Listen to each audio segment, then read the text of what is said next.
We have a function f of two variables, x and y, which is given by x raised to the power of 4 plus x squared y squared plus y raised to the power of 4.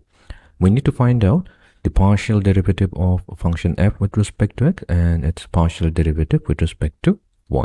So let's begin. Here we are given the function f, which is x raised to the power of 4 plus x squared y squared plus y raised to the power of 4. So let's begin by first calculating the partial of f with respect to x. So we'll have to take the partial with respect to x of each of the terms on the right hand side. So we have partial of x raised to the power of 4 with respect to x plus partial with respect to x of x squared y squared plus partial with respect to x of y raised to the power of 4. So this will give us the partial of x raised to the power of 4. We'll use the power rule to obtain 4 times x cubed.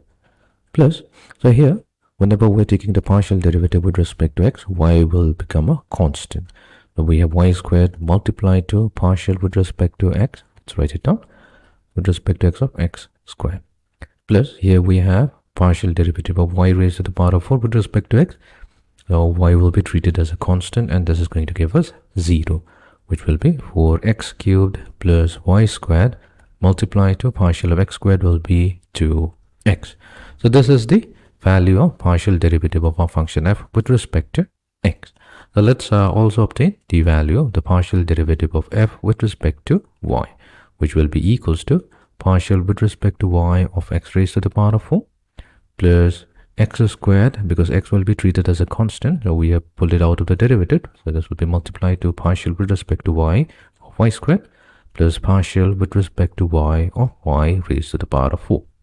So partial with respect to y of x raised to the power of 4, this will be 0 because x will be treated as a constant, plus x squared times 2y plus 4y cubed.